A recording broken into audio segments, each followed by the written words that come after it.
So, the next Spider-Man movie is going to be an Avengers-level movie where we'll see RDJ as Doctor Doom, symbiotes, and all three Spider-Men coming back together. In the last 7 to 8 days, insiders have revealed some shocking updates about this movie. The movie is being called Spider-Man: The King in Black, which directly connects to Knull.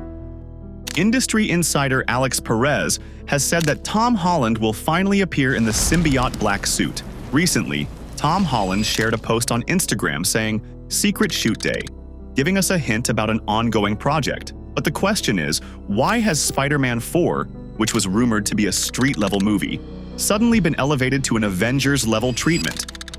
On one hand, with the presence of Andrew and Tobey, and on the other, Robert Downey Jr. being involved as Doctor Doom, this has become a serious topic. And what's even more shocking is the title, The King in Black.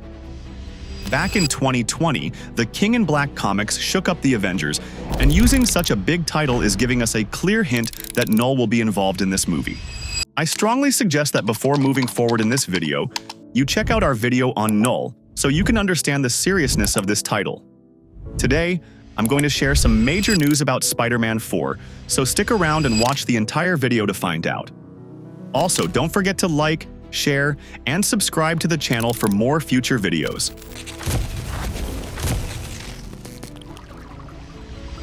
Let's start with the timeline, which is quite surprising. We know that Avengers: Doomsday will be released in 2026, and Avengers: Secret Wars in 2027.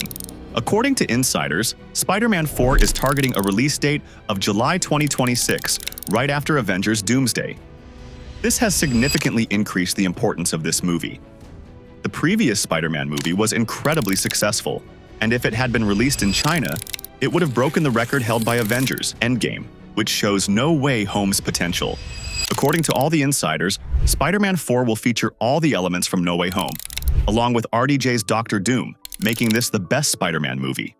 On the other hand, Tom Holland getting the symbiote black suit is a direct indication towards Secret Wars.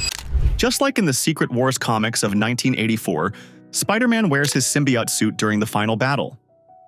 After analyzing all this information, the timeline appears to be something like this. First, in Avengers: Doomsday, there will be chaos between Doctor Doom and the Avengers, where Spider-Man will play a major role. But in the end, Doctor Doom will win. With the Avengers defeated, we'll witness the formation of a battle world, after which Spider-Man's main black suit story will unfold. On Battleworld, Spider-Man's story will continue, and he will unite with other variant Spider-Men. By the end of the movie, he will finally obtain his black symbiote suit. In the final Secret Wars, Spider-Man will fight alongside the Avengers, wearing this suit, against Doctor Doom. But the most intriguing part here is the title of this movie, The King in Black. Marvel fans know that the King in Black title directly hints at Knull. In the 2020 King in Black comics, Knull invades Earth with his symbiote army. And while the comics focused more on Venom, this title being linked to Spider-Man gives us a clear hint that Knull will be the villain in this movie. Recently, it was confirmed that Andy Serkis will portray Knull in Venom: The Last Dance. This will be Tom Hardy's final solo Venom movie, and according to insiders, Knull will have a presence similar to how Thanos was introduced in the first Avengers movie. Additionally, director Kelly Marcel made a bold statement about Knull, saying, "The God is coming, and one movie will never do justice to Knull." She also mentioned, "We know how important Knull is to fans. The King in Black is too powerful to be one and done." This makes perfect sense, possibly appearing after Venom: The Last Dance for a larger role in MCU. As Knull deserves to be a major character in the MCU, everything is falling into place perfectly. Except for one thing. How does Doctor Doom fit into this movie? Doctor Doom's involvement has less to do with the main story and more with his interaction with Spider-Man. We know that Doctor Doom always wears a mask, but Marvel Studios didn't bring Robert Downey Jr. back just to keep him behind a mask and portray the role. This sets up the moment that fans have long awaited, Peter Parker interacting with Doctor Doom. When Peter sees Doctor Doom's face and recognizes it as his mentor, Tony Stark, this will be an incredibly emotional moment. We've seen something similar before when Deadpool saw Chris Evans' face in Deadpool and Wolverine and mistook him for Captain America, when he was actually Johnny Storm.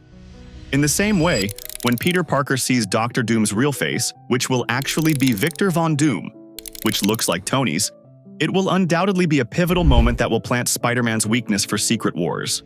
Even though Dr. Doom's role in this movie might be small, it will still have a significant impact. Now, imagine how many big appearances we are going to see in this movie.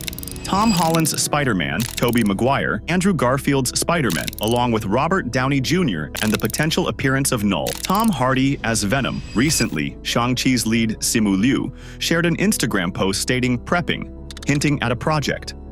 According to recent news, Shang-Chi director Destin Daniel Cretton is set to direct Spider-Man 4. But why is there such a huge investment being made in this movie, especially when Spider-Man 4 was initially meant to be a street-level film? Well, the scenario changed dramatically after Jonathan Majors left the Marvel Universe, and with Robert Downey Jr. replacing him, many storylines have been tweaked. But this is just a small part of the bigger picture.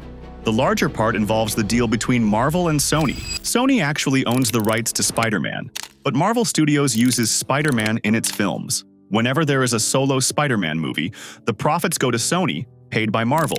But there's an exception to this deal. When Spider-Man is part of a team movie, like the Avengers, Sony doesn't get any profit.